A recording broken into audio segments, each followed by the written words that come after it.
തികഞ്ഞ ഭക്തിയോടെയും ആദരവോടെയുമാണ്. അവിടെ നിന്ന് കാണാതെ പോകുന്ന സ്വർണം കണ്ടെത്തേണ്ടതിന്റെ ഉത്തരവാദിത്വം SITക്കുണ്ടല്ലോ. SITക്ക് ഇനി 3 ആഴ്ച കൂടിയുള്ള സമയം.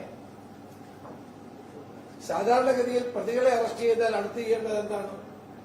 തൊണ്ടി മുതൽ കണ്ടെത്തുകയാണ്. ഈ തൊണ്ടി മുതൽ എന്തുകൊണ്ട് കണ്ടെത്തുന്നില്ല? തൊണ്ടി മുതൽ എവിടെ പോയിരിക്കുന്നു? ഇപ്പോൾ ചില ജൂവലറിയിൽ നിന്ന് കണ്ടെത്തിയെന്ന് പറയുന്ന സ്വർണം ഇത് തന്നെയാണോ എന്നതിനെ സംബന്ധിച്ച് വ്യക്തതയില്ല. അപ്പോൾ ഇതിന് അന്തർദേശീയ ഇന്റർനാഷണൽ മാർക്കറ്റിൽ ഇതിന്റെ വില വളരെ കൂടുതലാണ്. ഏതാണ്ട് 500 കോടി രൂപയിലധികം വില ഉള്ള ആന്റിക്സ് ആയിട്ടാണ് ഇത് വിറ്റത് എന്നുള്ളതാണ് എനിക്ക് കിട്ടിയ വിവരം. ആ വിവരമാണ് ഞാൻ എന്നോട് പറഞ്ഞ ആളിന്റെ എല്ലാ വിശദാംശങ്ങളും SITയുടെ മുമ്പിൽ കൊടുത്തത്. SIT അദ്ദേഹത്തെ വിളിച്ച് ചോദ്യം ചെയ്യുകയും ചെയ്തു. അതനുസരിച്ചുള്ള നടപടികൾ മുന്നോട്ട് പോകണം. കാരണം ഇത് അന്തർദേശീയ തലത്തിൽ തന്നെ കോടികളുടെ വില വരുന്ന പുരാവസ്തുവായിട്ട് വിറ്റഴിക്കാനാണ് ഇവർ ശ്രമിച്ചത്. അതിനെ സംബന്ധിച്ചുള്ള വിശദാംശങ്ങളാണ് എന്നോട് ഒരാൾ പറഞ്ഞത്. ആ പാലിനെയാണ് ഞാൻ SITയുടെ മുമ്പിൽ അതിന്റെ വിശദാംശങ്ങളാണ് നൽകിയത്. അദ്ദേഹത്തോട് ചോദിച്ചതിന് ശേഷം അന്വേഷണം ആ വഴിയിലേക്കാണ് പോകുന്നതെന്ന് എനിക്കറിയില്ല. കാരണം അതിനുശേഷം ഞാൻ അവരെ ബന്ധപ്പെട്ടിട്ടില്ല. അപ്പോൾ ഈ സ്വർണം എവിടെ പോയി? ഈ സ്വർണം കണ്ടെത്തണ്ടേ? യഥാർത്ഥ പ്രതികളിലേക്ക് കാര്യങ്ങൾ എത്തണ്ടേ? ബഹുമാനപ്പെട്ട ഹൈക്കോടതി പറഞ്ഞത് വൻ സ്രാവുകൾ ഇപ്പോഴും രക്ഷപ്പെട്ടു നിൽക്കുന്നുവെന്നാണ്. SITയുടെ പ്രവർത്തനങ്ങൾ മന്ദീഭവിച്ചിരിക്കുന്നുവെന്നാണ് ബഹുമാനപ്പെട്ട ഹൈക്കോടതി പറഞ്ഞത്. 3 ആഴ്ച മാത്രം ബാക്കി നിൽക്കെ ഇനിയും ഈ വൻ സ്രാവുകളെ വലയിലാക്കാൻ SIT ശ്രമിക്കേണ്ടതാണ്. ഇതിന്റെ അന്തർദേശീയ ബന്ധങ്ങൾ അന്വേഷിക്കേണ്ടതാണ്. യഥാർത്ഥ കുറ്റവാളികളെ സംരക്ഷിക്കുകയും അതിനുള്ള സൗകര്യമൊരുക്കി കൊടുക്കുകയും ചെയ്ത ആളുകളെ നിയമത്തിന് മുമ്പിൽ കൊണ്ടുവരേണ്ടതാണ്. 2 മുൻ ദേവസ്വം ബോർഡ് പ്രസിഡന്റുമാർ അറസ്റ്റിലായിട്ടും അവരുടെ പേരിൽ പാർട്ടി ഒരു നടപടി, മാർക്സിസ്റ്റ് പാർട്ടി ഒരു നടപടി സ്വീകരിച്ചിട്ടില്ല. പാർട്ടി എന്തുകൊണ്ട് നടപടി സ്വീകരിച്ചിട്ടില്ല എന്നുള്ളത് ഇപ്പോഴും ദുരൂഹമാണ്. നടപടി സ്വീകരിച്ചാൽ നടപടിക്ക് വിധേയരാകുന്ന ആളുകൾ കൂടുതൽ കാര്യങ്ങൾ പറയുമെന്നുള്ള ഭയം കൊണ്ടാണ് മാർക്സിസ്റ്റ് പാർട്ടിയുടെ സംസ്ഥാന സെക്രട്ടറി MP ഗോവിന്ദൻ ഇപ്പോഴും ഈ പ്രതികളെ സംരക്ഷിക്കും. ഈ പ്രതികളുടെ പേരിൽ നടപടിയെടുക്കണമെന്ന് ആവശ്യപ്പെട്ടിട്ടും ഇപ്പോഴും അത് സ്വീകരിക്കാതിരിക്കുന്നത് ഇവരെ ഭയന്നിട്ടാണ്. പ്രതികളെ ഭയമാണ്. പ്രതികളെ മാർക്സിസ്റ്റ് പാർട്ടി ഭയക്കുന്നു. ആ ഭയമുള്ളത് കൊണ്ടാണ് അവരുടെ പേരിൽ പാർട്ടി നടപടി സ്വീകരിക്കാത്തത്. അപ്പോൾ ഇപ്പോഴും ജനങ്ങളുടെ മുമ്പിൽ സംശയങ്ങൾ ബാക്കി നിൽക്കുകയാണ്. തൊണ്ടി മുതൽ കണ്ടെത്തി യഥാർത്ഥ കുറ്റവാളികളെ ശിക്ഷിക്കാനുള്ള നടപടി ഉണ്ടാകണം. ദൗർഭാഗ്യവശാൽ ഈ നടപടി ഇതുവരെ കൈക്കൊള്ളുന്നില്ല എന്നുള്ളതാണ് ഏറ്റവും പ്രധാനപ്പെട്ട കാര്യം. കഴിഞ്ഞ കുറെ കാലങ്ങളായി നടക്കുന്ന കൊള്ളയുടെ ഒരു ഭാഗമാണ്. ഞാൻ പ്രതിപക്ഷ നേതാവായിരുന്ന സമയത്ത് അന്ന് തിരുവിതാംകൂർ ദേവസ്വം ബോർഡിലെ ക്ഷേത്രങ്ങളിലുള്ള പഴയ ഉരുപ്പടികൾ, വിളക്കുകൾ, പാത്രങ്ങൾ, അതോടൊപ്പം തന്നെ വലിയ വാർപ്പുകൾ, ചെമ്പുകൾ, ഇതൊക്കെ തൂക്കി വിൽക്കാൻ ശ്രമിച്ചു, ലേലത്തിൽ വിൽക്കാൻ. അന്ന് ഞാൻ ദേവസ്വം ബോർഡ് പ്രസിഡന്റായ വാസുവിന് കത്തയച്ചു, നിങ്ങൾ ഇത് ചെയ്യരുത്, ഇതൊക്കെ വലിയ മൂല്യമുള്ള പുരാവസ്തുക്കളാണ്, ഇപ്പൊ ഈ കാലത്തൊന്നും കിട്ടാത്തതാണ്. എന്നിട്ട് മുന്നോട്ട് പോകാൻ തീരുമാനിച്ചപ്പോൾ ഞാൻ അസംബ്ലിയിൽ ഉന്നയിച്ചു. അന്ന് ദേവസ്വം മന്ത്രി കടകംപള്ളി സുരേന്ദ്രൻ അതിനെ ന്യായീകരിച്ചു. പക്ഷേ ശക്തമായ സമ്മർദ്ദം അന്ന് സഭയ്ക്കകത്തും പുറത്തും ഞാൻ നടത്തിയത് കൊണ്ടാണ് അന്ന് ഈ പുരാവസ്തുക്കൾക്ക് വിറ്റഴിക്കാനുള്ളത്. അതിന് ഇതും കൂടി ഞാൻ ലിങ്ക് ചെയ്യാൻ ആഗ്രഹിക്കുകയാണ്. ശബരിമലയിലെ 30.8 കിലോ സ്വർണം ഇതിന് മാർക്കറ്റ് വില 50 കോടിയുള്ളൂ. പക്ഷേ ഇത് അന്താരാഷ്ട്ര മാർക്കറ്റിൽ പോയാൽ ഇതിന്റെ വില 500 കോടിയിലധികമാണ്. അവിടെയാണ് വൻകിട ഈ ആന്റി സ്മഗ്ലേഴ്സ് ഇതിന്റെ പിന്നിൽ പ്രവർത്തിക്കുന്നത്. ബഹുമാനപ്പെട്ട കോടതിയുടെ ചോദ്യം, സുഭാഷ് കപൂർ എന്ന നൊട്ടോറിയസ് ആന്റി സ്മഗ്ലറിന്റെ പിന്നിലുണ്ടോ? അതുപോലെ സംശയിക്കപ്പെടാവുന്ന ധാരാളം ആളുകളുണ്ട്. അവരിലേക്കൊക്കെ അന്വേഷണം നീങ്ങേണ്ടതായിട്ടുണ്ട്. യഥാർത്ഥ കുറ്റവാളികളെ കണ്ടെത്തേണ്ടതായിട്ടുണ്ട്. അതുപോലെ തന്നെ കോടതി ചോദിച്ച നിരവധി ചോദ്യങ്ങൾക്ക് ഉത്തരം കണ്ടെത്തണം. പത്മകുമാർ മാത്രമല്ല, പത്മകുമാർ പറയുന്ന എന്നോടൊപ്പമുള്ള മെമ്പർമാരുണ്ട്. എന്തുകൊണ്ട് അവരെ അറസ്റ്റ് ചെയ്യുന്നില്ല? അപ്പൊ ഈ കുറ്റവാളികളെ സംരക്ഷിക്കാൻ ഭരണതലത്തിൽ സ്വാധീനമുണ്ടാകുന്നു എന്നുള്ളതിന്റെ സൂചനകളാണ് ഇപ്പോൾ ലഭിച്ചുകൊണ്ടിരിക്കുന്നത്. ഗവൺമെന്റ് യഥാർത്ഥ പ്രതികളെ സംരക്ഷിക്കുകയാണ്. ആ സംരക്ഷണം ഒഴിവാക്കി SIT കോടതിയുടെ നിരീക്ഷണത്തിലാണ് പ്രവർത്തിക്കുന്നു എന്നുള്ളത് കൊണ്ട് തന്നെ യഥാർത്ഥ വസ്തുതകൾ പുറത്തുകൊണ്ടുവരേണ്ടത് ആവശ്യമാണ്. രണ്ടാമതായി എനിക്ക് പറയാനുള്ളത് SIR-നെ പറ്റിയാണ്. SIR-ൽ പേരുകൾ വിട്ടുപോയിട്ടുള്ള ആളുകളെ, ജനുവിനായിട്ടുള്ള ആളുകളെ കൂട്ടിച്ചേർക്കണം. വാസ്തവത്തിൽ ഇതൊരു 2 ആഴ്ചയോടെ നീട്ടേണ്ടതായിരുന്നു.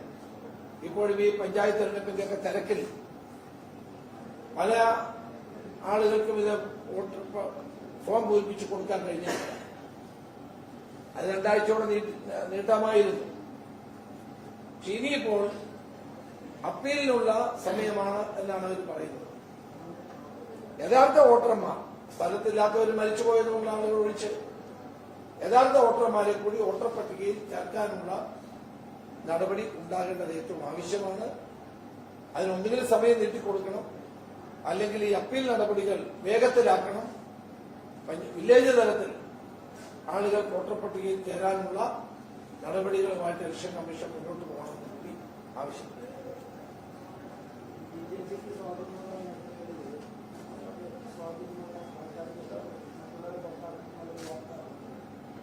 അല്ല, അത് നമ്മുടെ രാഷ്ട്രീയ പാർട്ടികൾ ശ്രദ്ധിക്കേണ്ട ഒരു കാര്യമാണ്. എന്റെ നിയോജക മണ്ഡലത്തിൽ ആദ്യം 24,000 പേരെയാണ് ഒഴിവാക്കിയത്. അത് 10-15 ബൂത്തുകളിലായിരുന്നു. ഞാനത് കണ്ടെത്തി കംപ്ലൈന്റ് കൊടുത്തപ്പോൾ ഇലക്ഷൻ കമ്മീഷൻ അടിയന്തര നടപടിയെടുത്ത് 2 ദിവസം കൊണ്ട് അത് 14,000 മാറി. അതിൽ തന്നെ ഞങ്ങൾ നോക്കിയപ്പോൾ 5,000 വോട്ട് മരിച്ചവരാണ്. ബാക്കി 8,000 വോട്ടാണ് ഇപ്പം ഒഴിവാക്കിയത്. അത് ഞങ്ങൾ പഠിച്ചുകൊണ്ടിരിക്കുകയാണ്. പഠിച്ച് അത് കൂടി ജനുവനായിട്ടുള്ളത് ചേർക്കാനുള്ള നടപടി നമ്മൾ സ്വീകരിക്കുക. എല്ലാവരും അത് ജാഗ്രതയോടുകൂടി ചെയ്യേണ്ട കാര്യമാണ്. ഇതിൽ ഇവിടെ പറഞ്ഞ പോലെ BJPക്ക് സ്വാധീനമുള്ള മണ്ഡലങ്ങളിൽ ആളുകളുടെ വോട്ടുകൾ വെട്ടിക്കളയാനും ഉള്ള സന്ദർഭങ്ങൾ ഉണ്ടാകും. വടക്കേന്ത്യയിലൊക്കെ അത് ഉണ്ടായിട്ടുണ്ട്. കേരളത്തിൽ നടക്കില്ല. കാരണം എല്ലാവരും ഒന്നാമത് എല്ലാ വോട്ടർമാരും അവരുടെ വോട്ടുകൾ ചേർക്കാൻ താല്പര്യമുണ്ട്. മറ്റു സംസ്ഥാനങ്ങളിലൊന്നും അത് പലപ്പോഴും ഉണ്ടാകാറില്ല. അപ്പൊ അതനുസരിച്ചുള്ള നടപടികൾ എല്ലാവരും സ്വീകരിക്കണം. ഈ നടപടിക്രമങ്ങൾ ലഘൂകരിക്കണം. എല്ലാവരെയും കൊണ്ട് ഇപ്പൊ താലൂക്ക് ഓഫീസിലൊന്നും ആളുകൾക്ക് പോകാനുള്ള അവസരമില്ല. വില്ലേജുകളിൽ മതിയായ പ്രൂഫുമായി ചെന്നാൽ അവർക്ക് വോട്ടർ പട്ടികയിൽ പേര് ചേർക്കാനുള്ള നടപടികൾ ഉണ്ടാകണം എന്നാണ് എന്റെ അഭിപ്രായം.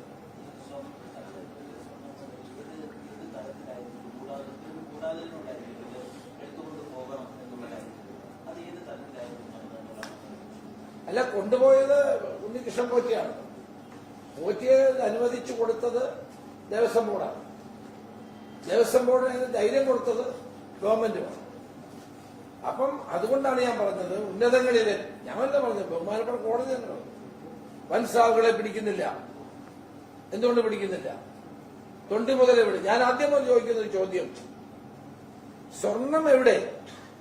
അതാരും കണ്ടെത്തുന്നില്ലല്ലോ. എടാ, ഈ അറസ്റ്റ് മാത്രമല്ലല്ലോ, തൊണ്ടിമുതൽ കണ്ടെത്തണ്ടേ? തൊണ്ടിമുതൽ കണ്ടെത്താൻ ശ്രമിക്കുമ്പോഴാണ് യഥാർത്ഥ കൊള്ളക്കാരെ നമുക്ക് പിടികിട്ടുന്നത്.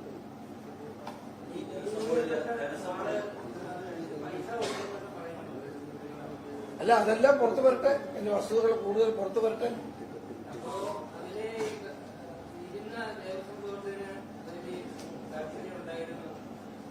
അല്ല, ദേവസ്വം ബോർഡ് അറിയാതെ ഈ സ്വർണം കൊണ്ടുപോയി. ദേവസ്വം മാനുവൽ അനുസരിച്ച് ദേവസ്വത്തിലെ സ്വത്തുക്കൾ ആ പ്രമിസിസ് വിട്ട് കൊണ്ടുപോകുന്നതെന്നാണ്. അങ്ങനെ കൊണ്ടുപോകാൻ ആരനുവാദം? അവിടെയാണല്ലോ ഇവരൊക്കെ അറസ്റ്റ് ചെയ്ത്, ഈ ഉദ്യോഗസ്ഥന്മാരെല്ലാം അറസ്റ്റ് ചെയ്തത്. കേവലം ഉദ്യോഗസ്ഥന്മാരെയും ബോർഡ് പ്രസിഡന്റിന്റെയാണ് പേരിലുള്ള നടപടി കൊണ്ട് മാത്രം ഇത് അവസാനിക്കുന്നില്ല. അതാണ് ഞാൻ പറഞ്ഞത്, പൊളിറ്റിക്കൽ പാറ്റേണേജ് ഉണ്ട്. SITയുടെ ഒരു പുതിയ വിവരം പുറത്തുവന്നിരിക്കുന്നത്, അതായത് അങ്ങേക്ക് വിവരം തന്ന വിദേശ വ്യവസായി മൊഴി കൊടുത്തിരിക്കുന്നത് പഞ്ചലോക വിഗ്രഹം കൂടി അവിടുന്ന് കടത്തിയെന്നുള്ളതാണ്. അതായത് ശബരിമലയിലെ പഞ്ചലോക വിഗ്രഹങ്ങളും അവിടുന്ന് കടത്തിയിട്ടുണ്ട് എന്നതാണ്. അന്വേഷണത്തിന്റെ പരിധി വേഗം വ്യാപ്തി കൂട്ടുമെന്നുള്ളൊരു അഭിപ്രായം. അല്ല, അതെനിക്കറിയില്ല അങ്ങനെ ഒരു സംഭവം ഉണ്ടോ എന്നുള്ളതായിരുന്നു. ഞാൻ വിശദാംശങ്ങളൊന്നും അദ്ദേഹത്തോട് ചോദിച്ചില്ല. എന്നോട് അദ്ദേഹം പറഞ്ഞത് ഇങ്ങനെ ഇടനിലക്കാരായ ഇന്റർനാഷണൽ മാർക്കറ്റിൽ ഈ ആന്റിക് സ്മഗ്ലേഴ്സ് ആയിട്ടുള്ള ആളുകൾ ഇതിന്റെ പിന്നിലുണ്ട്. അപ്പൊ അവര് എന്റെ അക്കാര്യങ്ങൾ എനിക്ക് പറയാൻ ഭയമാണ്, സാർ ഇതൊന്ന് പറയാമെന്ന് ചോദിച്ചു. ഞാൻ തീർച്ചയായിട്ടും ഞാൻ പറയാം.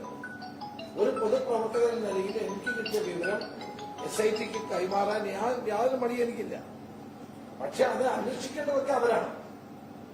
സത്യമാണോ അല്ലയോ, ഇതെവിടെ പോയി, ഇതൊക്കെ അന്വേഷിക്കേണ്ടത് അവരാണ്. ഞാൻ അത്രയും കാര്യങ്ങൾ ചെയ്യും. മറ്റീ പറഞ്ഞ കാര്യങ്ങളൊന്നും ഇതിനോട് ആരും പറഞ്ഞാൽ എനിക്കറിയില്ല. മൊഴി കൊടുത്തു. ഇന്നലെ നേരത്തെ കൊടുത്ത, ഇന്നലെ വീണ്ടും വിളിച്ചത്.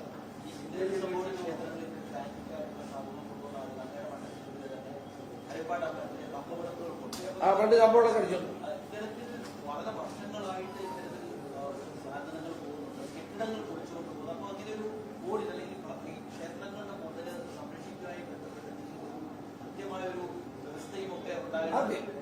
വ്യക്തമായ വ്യവസ്ഥകളുണ്ട്, ബോർഡിന് തന്നെ ഉണ്ട്.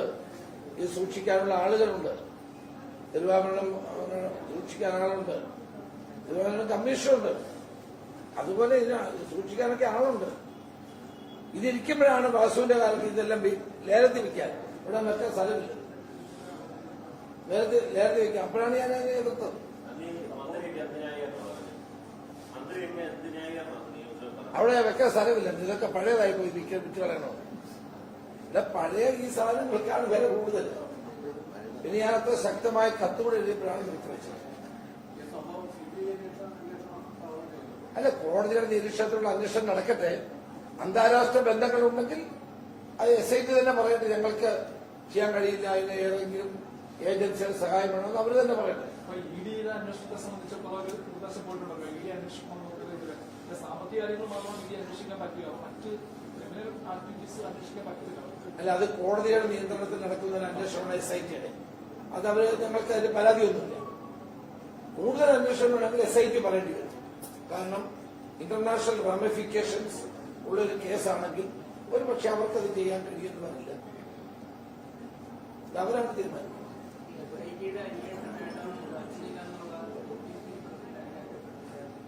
അല്ല, SIT ഇപ്പം കോടതിയുടെ മേൽനോട്ടത്തെ അന്വേഷണം നടക്കുകയാണ്. നമ്മളിപ്പോ അവിശ്വസിക്കേണ്ട കാര്യമൊന്നുമില്ല. പക്ഷെ കുറെ കൂടി വേഗതയിൽ കാര്യങ്ങൾ കൊണ്ടുപോകണം എന്നുള്ളതാണ് എന്റെ അഭിപ്രായം. ഈ UDFന്റെ വിധികളുമായി ബന്ധപ്പെട്ട് ഒരു അത്ര പോസിറ്റീവായിട്ടുള്ള കാര്യമല്ല വരുന്നത്. പല സ്ഥലങ്ങളിൽ പ്രത്യേകിച്ച് ഈ പട്ടാമ്പിയിലും ബേപ്പൂരിലുമൊക്കെ TV അൻവറിന്റെ പേരിൽ ഫ്ലക്സ് ബോർഡുകൾ ഉയരുന്നു. ഒപ്പം തന്നെ UDFിലേക്ക് വരുമെന്ന് പറഞ്ഞ വിഷ്ണുപുരം ചന്ദ്രശേഖരൻ ഞാൻ ഇല്ലാന്ന് പറയുന്നു. ഒരു ബലവുമില്ലാത്ത CK ജാനും ഒക്കെ വരുന്നു. അതൊക്കെ എങ്ങനെയാണ് വിപുലീകരണവും ശക്തിയൊക്കെയാണ്? അല്ല, അത്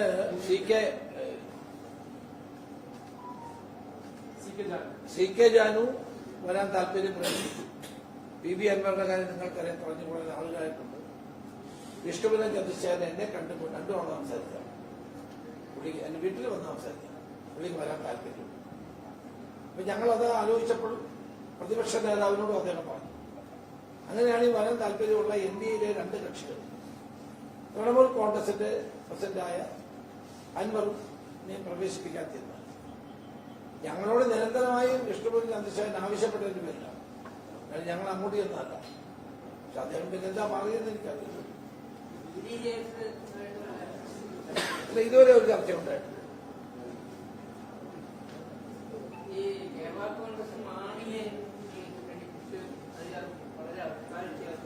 കേരള കോൺഗ്രസ് എം എന്ന് പറയുന്നത് ഇടതുപക്ഷ മുന്നണി നിൽക്കുകയാണ്.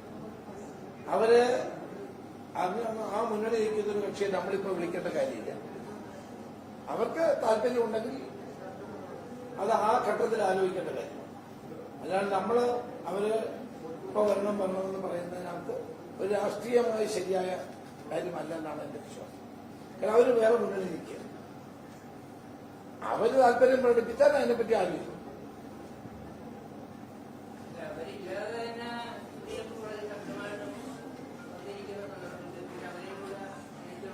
അല്ലെ, ഞങ്ങളങ്ങനെ പറഞ്ഞില്ലല്ലോ. അവര് താല്പര്യം പ്രകടിപ്പിച്ചാൽ അപ്പൊ ആലോചിക്കുന്നുണ്ട്. അതാണ് പറഞ്ഞത്.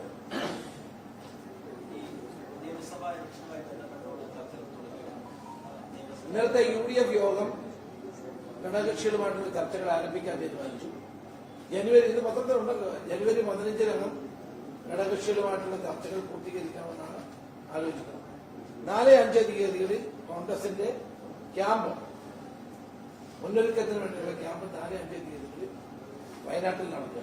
സുൽത്താൻ ബത്തേരി നടക്കും.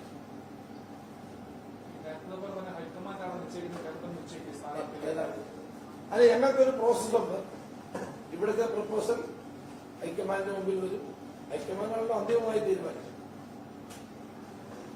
പക്ഷെ പ്രപ്പോസൽ വരേണ്ടത് ഇവിടുന്ന് തന്നെയാണ്. അത് ഇലക്ഷൻ കമ്മിറ്റിയുണ്ട്, പിന്നെ സ്ക്രീനിങ് കമ്മിറ്റിയുണ്ട്, പിന്നെ കോൺഗ്രസ് പാർലമെന്ററി ബോർഡുണ്ട്, തെരഞ്ഞെടുപ്പ് സമിതിയുണ്ട്. അങ്ങനെ ഇത്തവണ വൈകാതെ സ്ഥാനാർത്ഥി നിർണ്ണയം നടത്തണമെന്നാണ് ഒരു പൊതുധാരണ പാർട്ടിയിൽ ഉണ്ടായിട്ടുള്ളത്. മുന്നണി പറയുമ്പോൾ തന്നെ UDFിന്റെ ശക്തി കേന്ദ്രങ്ങളായ മധ്യതിരുവിതാംകൂറിലാണ് SIR ഏറ്റവും കൂടുതൽ വോട്ടുകൾ കെട്ടപ്പെട്ട് പോയിരിക്കുന്നത്. അതിനെക്കുറിച്ച് തന്നെ അത് പ്രതിരോധിക്കുന്നത്. ഇല്ല, അത് പരിശോധിക്കണം. അതിനാണ് ഞങ്ങളിപ്പം പരിശോധിക്കാൻ സിസ്റ്റം ഉണ്ടാക്കിയിട്ടുണ്ട് പാർട്ടി. കാരണം ചില സ്ഥലങ്ങളിൽ ആളുകൾ ഇവിടുന്ന് പോയി മറ്റു സ്ഥലങ്ങളിൽ താമസിക്കുന്ന ആളുകളുണ്ടാവും, രാജ്യം വിട്ടു പോയവരുണ്ടാവും, മരിച്ചവരുണ്ടാവും. ഞാൻ പറയാം, എന്റെ മണ്ഡലത്തിൽ ഞാൻ പറഞ്ഞത് 14,000 വോട്ടർമാരിൽ 5,000 പേരോളം മരിച്ചവരാണ് നമ്മൾ പരിശോധിക്കുന്നത്. അപ്പം ഡബിൾ വോട്ടുള്ളൂ. ഒരു വിധത്തിൽ കേരളത്തിൽ ഫലപ്രദമായ രാഷ്ട്രീയ പാർട്ടികൾ ശ്രദ്ധിച്ചാൽ SIR നല്ല നിലയിലാണ്. വോട്ടർ പട്ടികയുടെ ശുദ്ധീകരണം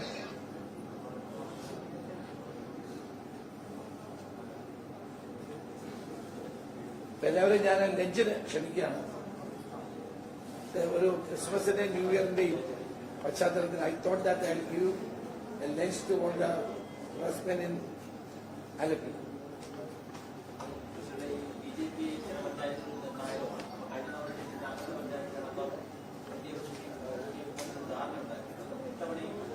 ഇത്തവണ അങ്ങനെ CPM-ആയിട്ടോ BJP ആയിട്ടോ SDP ആയിട്ടോ ഒന്നും ഒരു ധാരണയും പഞ്ചായത്ത് തെരഞ്ഞെടുപ്പിൽ വേണ്ട എന്നുള്ളതാണ് ഇന്നലെ കൂടിയ UDF തീരുമാനിച്ചത്. അല്ല, അതൊക്കെ ജനഹിതമനുസരിച്ച് കാര്യങ്ങൾ തീരുമാനിക്കുന്നത്. ഞങ്ങള് ആരുമായിട്ട് കൂട്ടുകെട്ട് ഉണ്ടാക്കുന്നില്ല എന്നുള്ളതാണ്.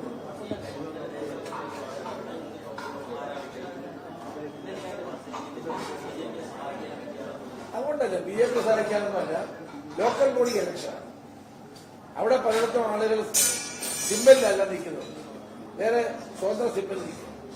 ലോക്കൽ ബോഡി ഇലക്ഷൻ എന്ന് പറയുന്നത് പാർട്ടി വളരാനുള്ള സാഹചര്യം. ഇപ്പൊ മുന്നണിയായി മത്സരിക്കുന്ന നമ്മുടെ പാർട്ടി പ്രവർത്തകർക്ക് മത്സരിക്കാൻ കഴിയാത്തത്. ഇപ്പൊ ബോംബെ 227 സീറ്റാണ്. അവിടെ പാർട്ടിക്കാർക്ക് മത്സരിക്കാൻ സീറ്റിന്റെ അവസാനം ഡിവൈഡ് ചെയ്ത്. അതുകൊണ്ട് ലോക്കൽ ബോഡിയല്ലേ, എല്ലാവരും മത്സരിക്കട്ടെ. അത് കഴിഞ്ഞ് സെക്കൻഡ് സ്റ്റേജിൽ നമ്മള് മുന്നണിയിലുള്ള മറ്റു കക്ഷികളുമായി യോജിച്ചു. പ്രാഥമിക ഇലക്ഷൻ ഒറ്റയ്ക്ക് മത്സരിക്കാനാണ് ബോംബെ തീരുമാനിച്ചത്. പാർട്ടി ശക്തിപ്പെടും, പ്രവർത്തകരുണ്ടാവും. ലോക്കൽ ബോഡി ഇലക്ഷനാണ്, ലോക്കലിൽ തീരുമാനിക്കുന്നതാണ്.